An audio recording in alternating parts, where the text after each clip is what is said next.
Organized harassment is a form of vigilantism spreading throughout the United States covertly. Research.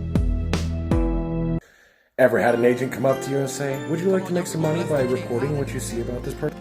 Well, I'm here to let you know that is the definition of organized crime. Oh wait, that's backwards.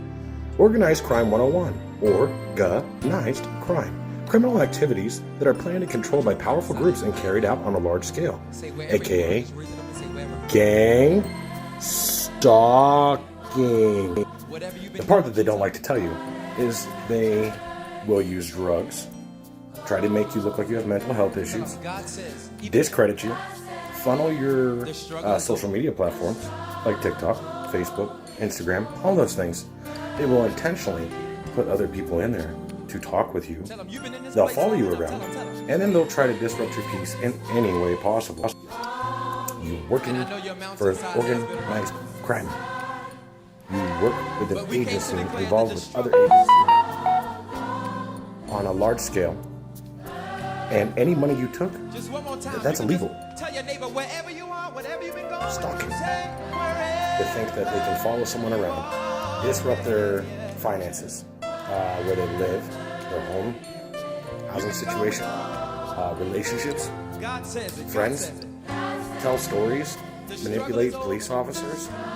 Are you being gang stalked? Gang stalking is when a group of people plan to ruin a target's life. Modeled by GeneSIS, it's designed to mimic mental health problems, making it easy for most people to disbelieve. 3 things to look out for. Number 1, disruptions. Gang stalkers hack your devices and enter your home to mess with your belongings and follow you around, have police vehicles driving around you but not pulling you over. The goal is to disrupt the victim to lash out and commit a crime so that the gang stalkers don't face any consequences. Number 2, discrediting. Gang stalkers label you as crazy, paranoid, delusional, or schizophrenic to discredit legitimate claims of highly gross and illegal misconduct, with the goal of admitting you to a nut house or a prison, where you take antipsychotics to help with your delusions of gang stalking. And they work with media outlets to discredit victims. Number 3, dividing. Gang stalkers get as many people involved because it increases their chances of not getting caught. And they tell them it's for a good cause, but they can't tell anyone else or they'll be next. Gang stalking is corruption disguised as justice because it's so crazy you'll look crazy reporting it, and you'll wonder. 3 officers, 1 former officer of the service, 1 former civilian member of the service, and 1 citizen were charged on Wednesday. I'm hearing a lot about gang stalking. It seems to be exploding in the workplace. What is gang stalking? It refers to harassment and intimidation tactics used by a group of people in the workplace against one target. So here are 3 signs that you may be a victim of gang stalking. 1. Gang stalkers use gaslighting tactics on the target. How do they do this? They manipulate the victim's perception of reality. So the victim knows that they are being harassed, but everybody around them will pretend not to see it and deny that it's happening, leading to the victim being confused and not sure about if they are experiencing what they're experiencing.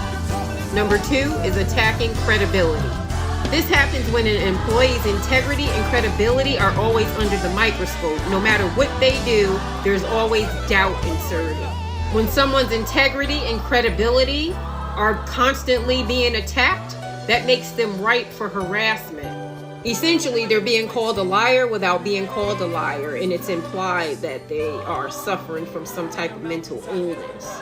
And 3, they're constantly exposed to some form of negativity.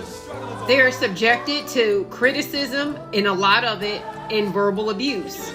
The goal is to invoke their flight or fight reaction and to induce hostility. And then they will ask you if you're okay. Got a question I'd like to ask you. Who's behind your gang stalking? Who's having you gang stalk? Who wants to kill, steal, and destroy you? If somebody does, I hope you find that out and figure it out. You know, these people that are involved in the gang stalking, they actually think that you don't know about them. A lot of them think that you don't know what they're doing. And, co-workers that are gang stalking you, people that live around you, even friends or relatives that are gang stalking, they think that you don't know nothing about them. But the thing is, we do know about you. Just because we don't say anything to you about it, even though we may talk to you, we know what you're doing.